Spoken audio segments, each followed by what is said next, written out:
I had an interesting thought over the weekend. Um, I'm studying Arabic, right? And what I noticed was that I have a slight inability to focus and learn.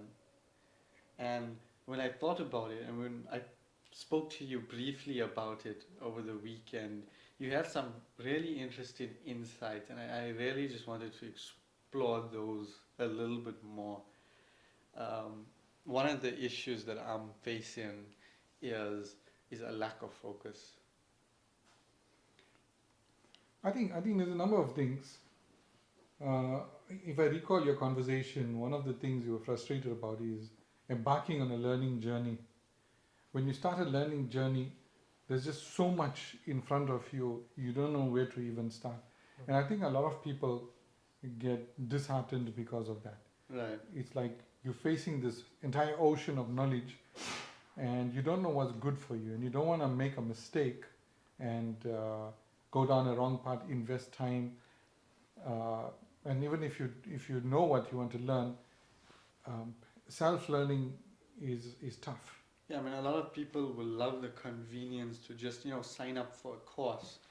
Um, like with IT Varsity, for an example, it will take you from zero to a really competent app developer. You know what you're going to get, but oftentimes when you're learning things, there isn't that structure laid out for people. Mm. And finding that structure is knowing what you don't know. That's where I think a lot of my frustration comes in. That's when I get disheartened. Is when I give up. And how do I know what type of knowledge is right and what type of knowledge is wrong? Is the one example I have is when you were trying to study, not study, sorry, when you were learning videography and photography and lighting, and you had all these guys telling you to get all these different sort of product placements, and what they were teaching you was insincere because they were just trying to sell you a product. How do you how do we identify these things and sort of know what we studying is right, or is that even unfair to want? So, I mean, there's so many things there. There's so many questions in there. Um, let's start. Let's start with the last one, and I'll give you an example. Yesterday, I did a career consultation, and this young lady, she went and enrolled at some other institute where they don't actually give you any learning materials. They ask you to go on YouTube and learn about this topic. Right. And she said, well, I went on YouTube and there's this 5-hour tutorial by this very nice guy from India who's teaching, for example, Spring Boot API development. But I couldn't understand. I couldn't understand anything. Watching him, I can follow, but having done the tutorial, I really don't understand what he did because she didn't have a because she didn't know why she couldn't understand, and that's where what you said comes in a lot more subtly. In some cases, they're trying to sell you something. Very obviously, they're trying to sell you something. In other cases, as in the case of many of these tutorials, this is what I picked up. The guy is not there to teach you. The guy is there to prove his knowledge to potential employers and clients, to demonstrate his knowledge and understanding, which is nothing wrong with it. It's his channel. It's social media. It's something that we also encourage our learners to do. But you need to be able to identify where the guy is actually there to teach you and where the guy is there just to prove something to the world that he's got the knowledge. Right. And I suppose when it comes to learning, I know we discussed earlier, having a mentor helps, right? And I remember I had some disagreements with the idea of a mentor, but can we touch on it a little bit? as to the benefits of having somebody more experienced to coach you through? Because I can see very quickly that becoming sort of them just shaping you to be another version of them, taking you on the same journeys. You might get neglected of your own self-growth because you're relying too much on another person. So how would that dynamic work? Then that's not a mentor at all. Right. A mentor will never do that. A mentor will never shape you into them. A mentor will help you to make decisions on decision trees that you've already arrived at. So for example, if somebody comes up to me and says, I want to do IT, mentor me, I will get very annoyed. But if somebody comes to me and says, I can't decide, I want to focus on software development with front-end React or back-end Java or Python, can you guide me? Now I have something to work with. But I can't work with somebody that just heard about IT being such a great field to get into, and they come to me and they want me to basically shape their lives and their personalities, because that's not going to work. Yeah, I mean, I think one of the biggest challenges people face when they start learning a new topic is dealing with this vast ocean of things that they uncover, you know, the things that they don't know. You start, or you pick up a new hobby or something you're learning for a career, and it sounds pretty straightforward, but you just stick your fingers into it and you realize that it just expands seemingly endlessly. There's just so much you didn't realize you needed to learn. And a lot of people get intimidated by that and back away. And I think having a mentor figure is useful in that scenario because they help you to focus on what's important for you based on what you are trying to accomplish. Wow. I think in that case, you're not looking for a mentor. You mean at the very outset, before you make any decisions, that's when you want to approach somebody. Is that what you mean? I think, I mean, you know where you're going, you've done a bit of groundwork, you've done a bit of research, you know that, okay, I want to get into IT, I want to be a back-end developer, and I've even selected Java. But in that field that itself, scope, it's right. so expansive. There's so many different frameworks you can choose from. So There's so somebody who's, I like the Java example, somebody who's a Java developer, a professional Java developer, can be a mentor in the sense they'll give you guidance on where to focus your learning. Is that what that more or less? Yeah. I would say, look, when you spoke earlier on, I think I thought of something, right? I would say there's nothing wrong at the outset. Let's say you're facing that ocean now. You haven't made any decisions. You don't know where to start. At that point, talking to people is good, but those are not mentors. I think we need to be clear about the terminology here. Right. Those people you speak to, like say now a person decides, I think I want to get into IT, I feel technically inclined. All right, you go and find somebody in cybersecurity, somebody in software development, somebody in web design, and you speak to them about what their job entails. That's not mentorship now. That's now you just having conversations with people, and I think that's great. I mean, getting advice from Advisors. professional. Yeah, advisors.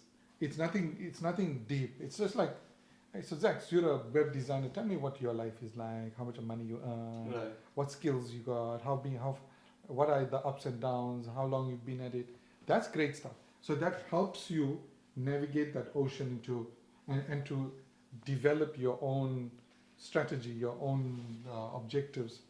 So then I would ask then, right? What we talked about is structure and mentorship, right? And I know how you feel about the whole schooling and university system currently, but I hate it. Correct.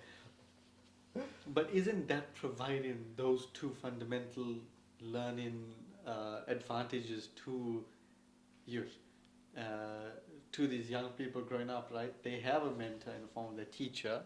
They have a structure in the form of their syllabus. So beyond that, what do you disagree with in the schooling system? I wish it was like that. I wish it was what you say it is, but it's not. I'll tell you why. But let me get something clear, right? and I don't want to get the wrong or give the wrong impression here. I don't hate schools and universities. I respect them as places of learning.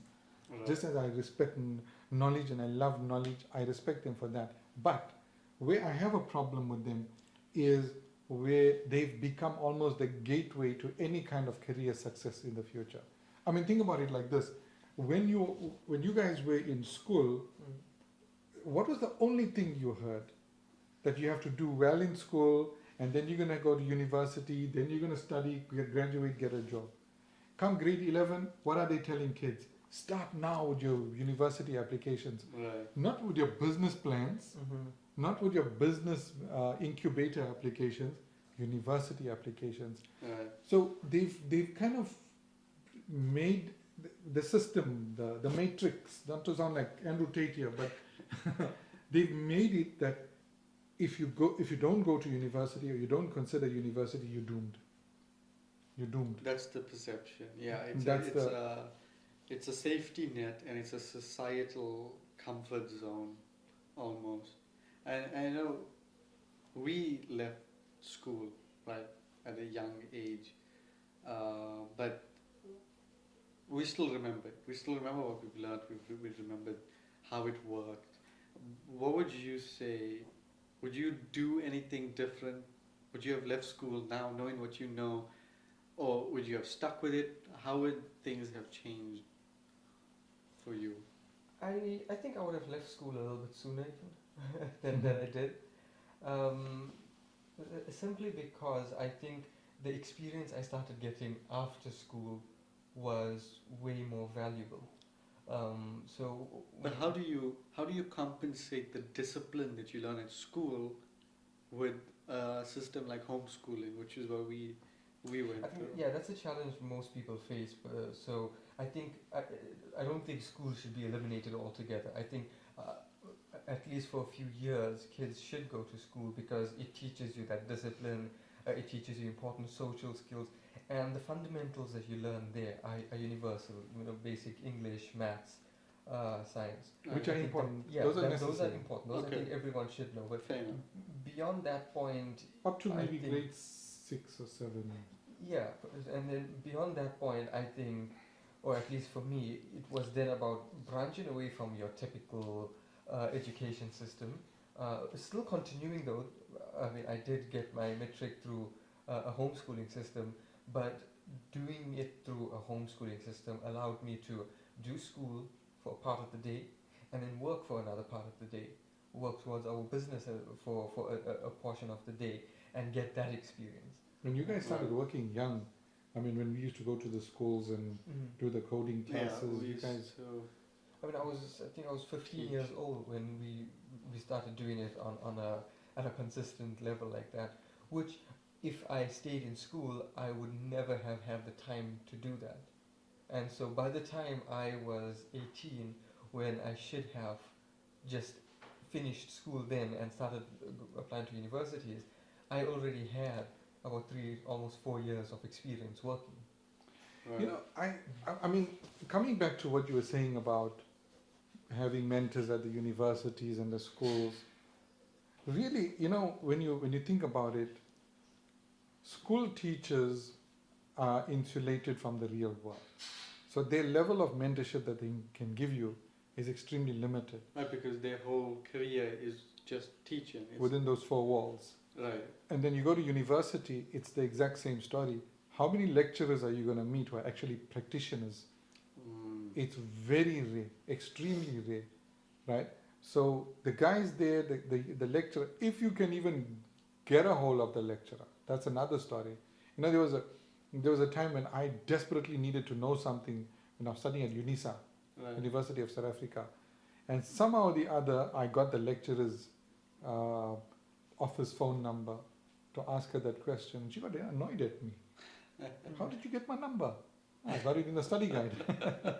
It was hidden. It was there, but hidden. So it's frowned upon that a student must contact the lecturer because they got like 300,000 students. Right. Now, where are you in 300,000? You're a You're a spec. one out of 300,000. You're not even a speck. Yeah. You're insignificant. So there isn't that level of mentorship. You know, I brought that up in my video, degree in egg making, very Right. controversial video about universities. You want that lecturer to teach you how to make an egg, but he's never made an egg in his life. So that's the problem at universities and schools. Okay, so then we were discussing the alternative, right? Before I brought on this, that tangent, we were discussing learning, or rather self-learning, and the resources available for self-learning, and sort of the best way to approach it. Because again, oftentimes I find that I'm not very good at learning, and when we talked and we discussed it, we agreed that it comes down to a skill issue, where learning is a skill that has to be slowly developed. So what are the best practices for developing your learning skill, your learning muscle? Like, basically what I'm asking is, what does it take to be smart? What it takes to be smart, easy. Learn. Learn as much as Right. you can, and not school knowledge. Learn about. See, there's few different types of knowledge, right?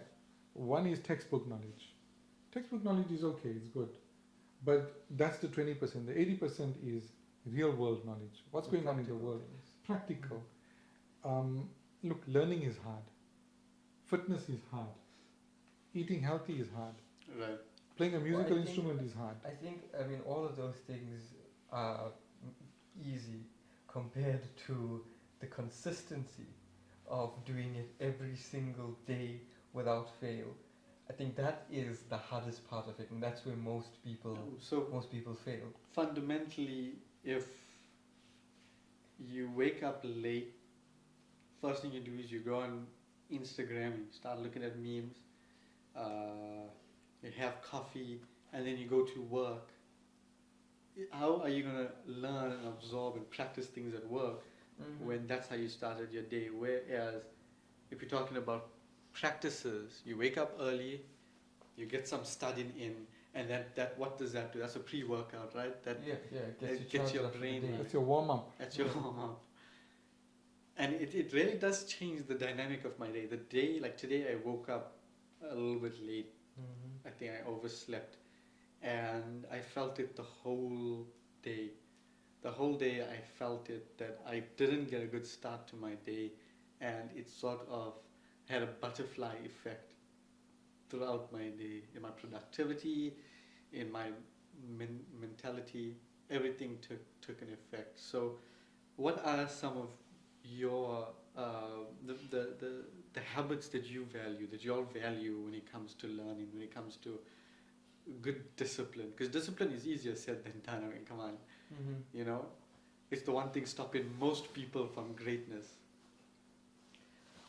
So I mean, I think the first thing I would recommend people do, and this is something I've learned from experience, is when you pick up something new and you want to start learning, or let's just say you used to spend your mornings surfing Instagram, but instead you want to start learning a new skill. Right. Don't be over ambitious about it and try to take on too much, study for too much or for too long of a time, and then burn yourself out, and then within a week that new habit falls away. It's like working out also. Yeah, it's like, Right. I mean, doing Go and kill yourself at the gym. it's like learning is working the brain, and the brain is like a muscle, right? So I mean, think about doing a plank. It's good for your core, but the first day you do it, right, you probably won't be able to reach 20 seconds, right, if you've never done it before. But you do it consistently every day, and you push yourself just a little bit further. Probably within a month or two, you'll be able to do a plank for 5 to 10 minutes. You know, so I think learning is the same thing. If you want to start something, start off small, and don't feel disheartened if you feel it difficult and you feel your focus drifting once in a while. It's that philosophy of, you know, just do even do the bare minimum, but do it consistently. Do something do it every day. Yeah. I think people value motivation way more than they value discipline, and discipline is way more important than motivation, in my opinion. Because cheap bullshit motivation gives you that dopamine rush, and you feel like you can conquer the world just because Right. you heard that. Mm. But try taking that first step, then it's a different story. Mm-hmm. And very few people take that first step. Right. But I want to come back to what you said about discipline at school. Look, school forces you into a disciplined routine, but it's debatable whether it actually teaches discipline. That's the other thing, right? Because when you look at a child that goes on holiday, does he still wake up at the same time every day? Absolutely not. So where's the discipline then? There's no discipline. So it's very authoritarian in how it approaches discipline rather than an empowering sort of Exactly. exercise. Exactly. Mm. Exactly. No child on the planet, or maybe there's one, I haven't met yet, will say on the first day of holiday that look, I already got this, like military. You take a military man out of the military, you put him into a normal civilian life, he'll wake up every day the same time, he'll do his bed up the same way, he'll wear his clothes the same way. You can just make out a military guy. At least that's what they say in the movies. Right. Now with school, no kid will say, okay, I'll wake up early and I'll just poke my nose into some books, just do some learning, and then I'll spend the rest of my day after breakfast learning.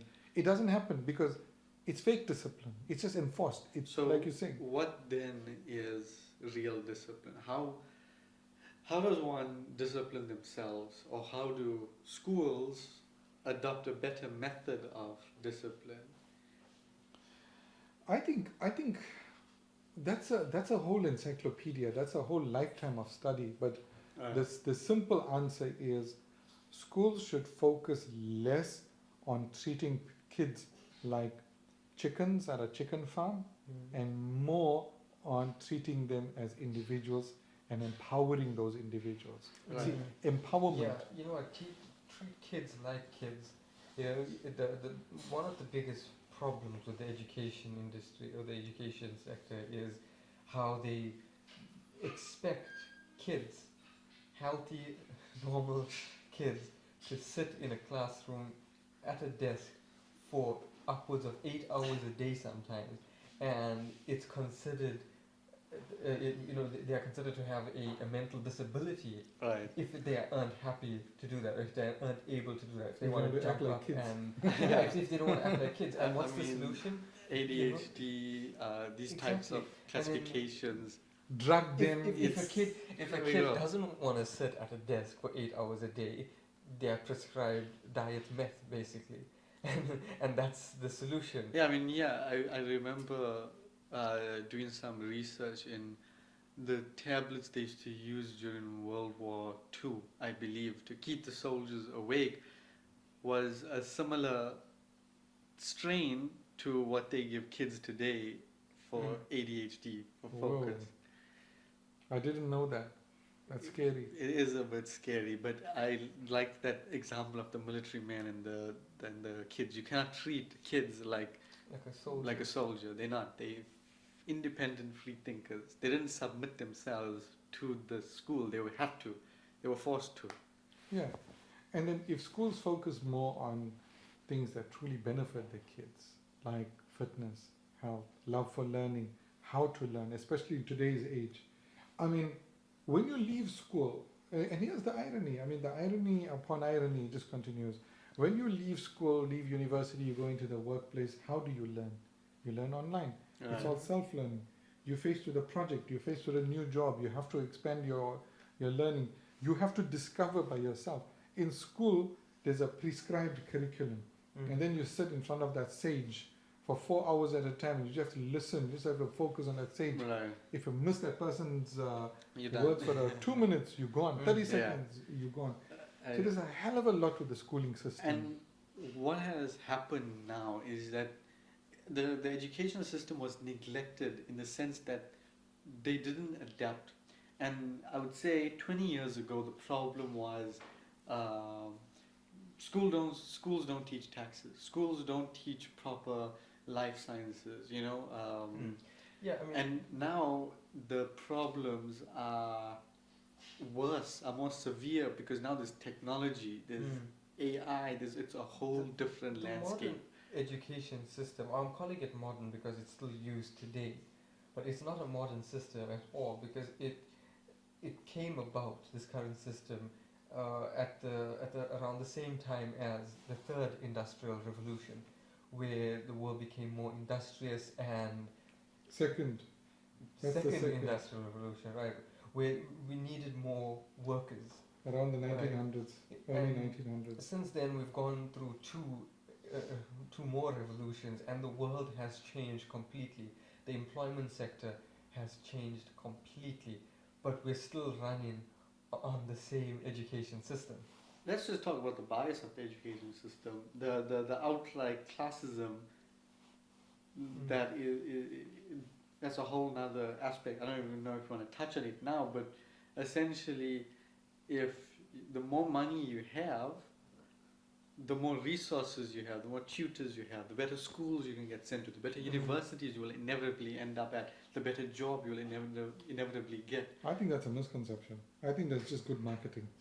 Because I haven't seen any significant differences between a 200 rands a year government school and a 60,000 rand a month private school. I haven't seen the difference. Right. And if there is, it's not as significant as 60,000 rands a year. Yeah, It's the same rotten curriculum. it is. The only difference is, you're in a private school when the parents also have rules. Cleaner toilets, Yeah. maybe I don't know, better facilities. Pick up time, drop off time, strict, rigid, for the sake of being, how do I say, prestige. But again, like you said, the one thing I commend private schools for is a lot of the times the extracurricular activities are what really make the kids find their passions.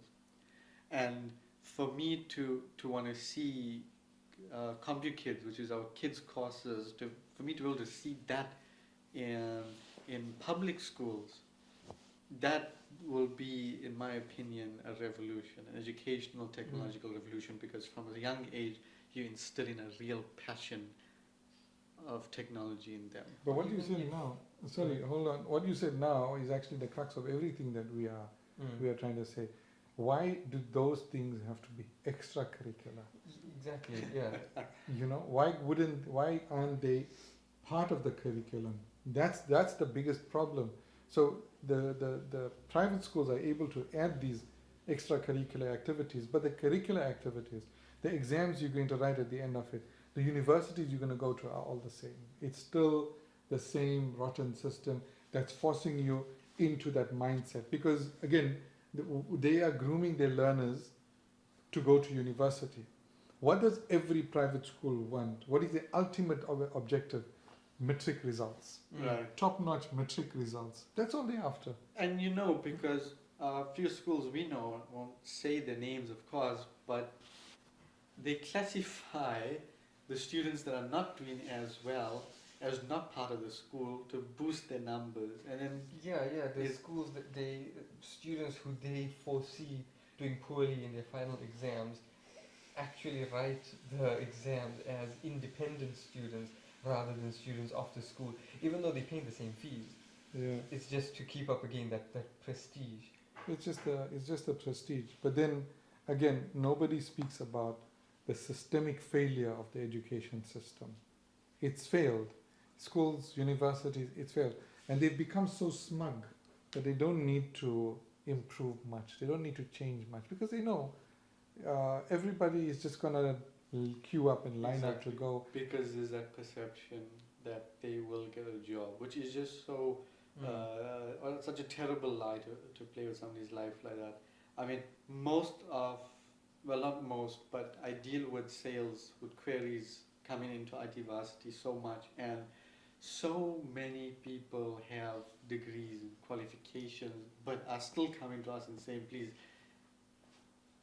give me a bursary, because I can't afford to study. These people are the most well-educated homeless people on earth. I mean, and because it was that misconception that they're going to get a job, without being thought how to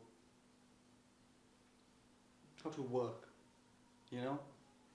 What is necessary What to is get a necessary job? to get a job? That's I mean, that's what makes us different, right? I mean, people say we toot our horn a lot, but if you really think about everything that IT Varsity encompasses, in the fact that in the way that we teach, I mean, we're not prescriptive, we don't have exams, we get them to build projects, we tell them to excel in the projects, do better, go over and above.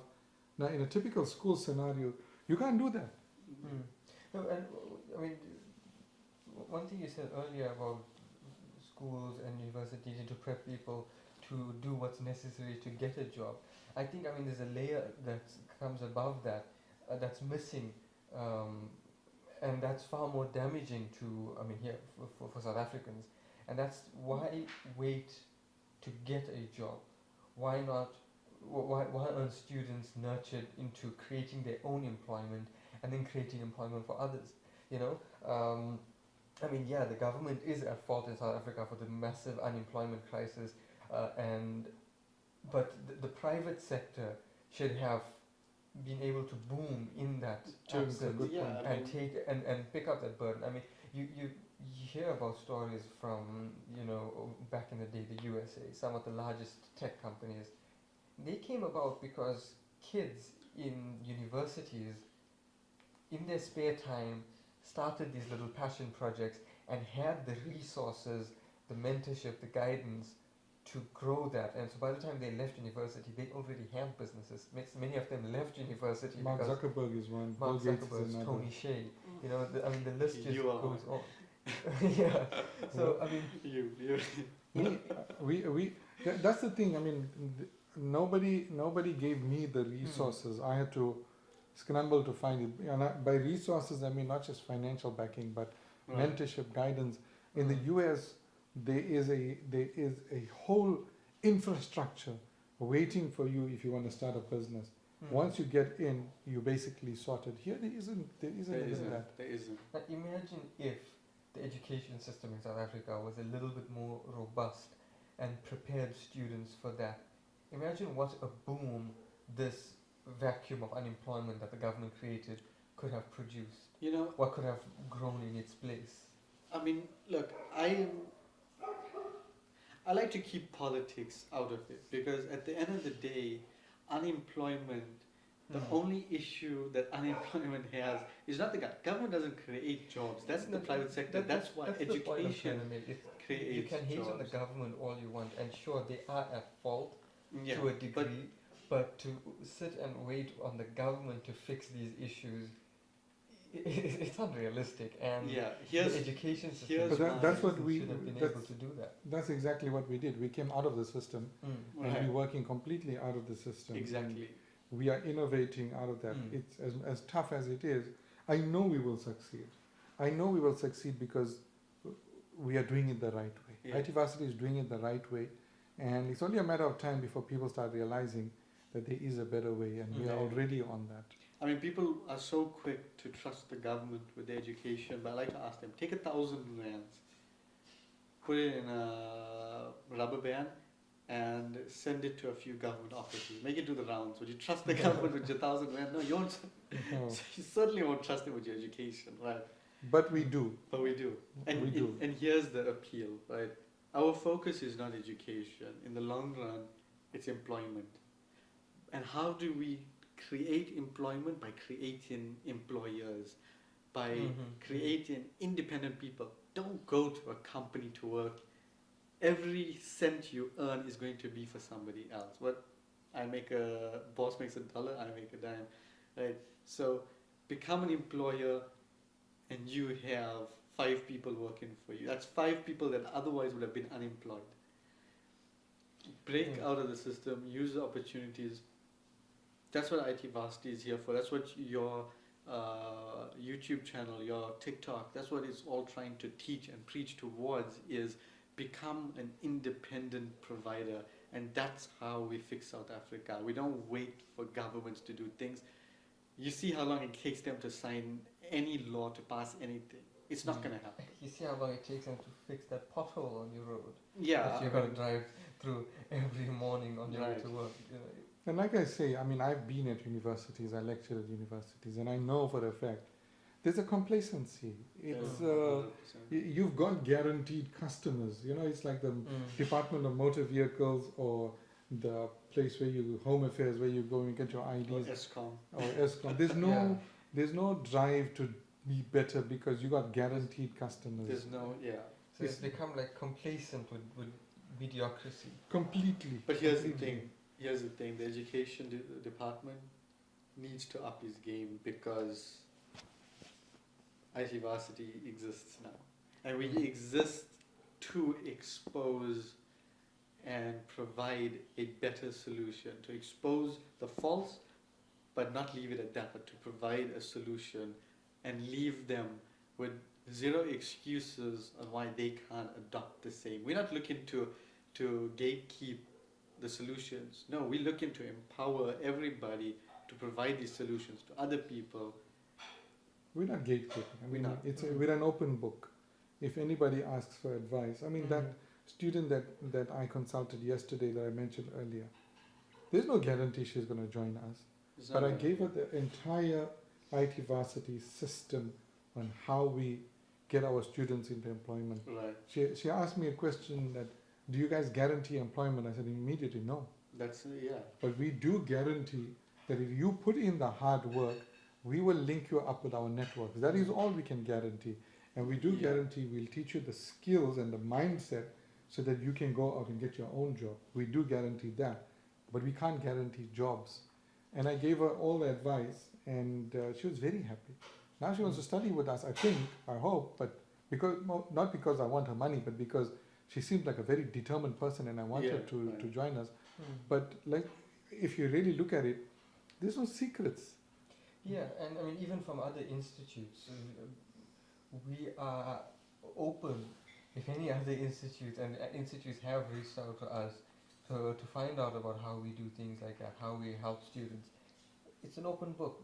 I want more institutes, whether they're in IT or in any other sector, to try out new methods of teaching, of creating employment, of helping Right. students start their own businesses rather than just getting a certificate and then going out and trying to find a job. Exactly. And I really wish that more private, more small-time institutes Adopt this and mindset, run with it. this- Guys, I think Right. we're running out of time here.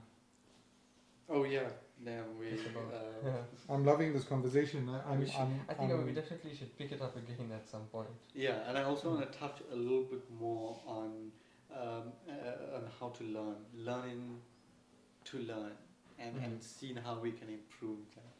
That's a good skill. Maybe other than just having a conversation about it, maybe we should make a course about it. 100%. Learning techniques, learning how to learn. Perhaps, that might be an option. But yeah, let's leave it Yes. for another episode. Yeah, I had fun. Good chat. me too.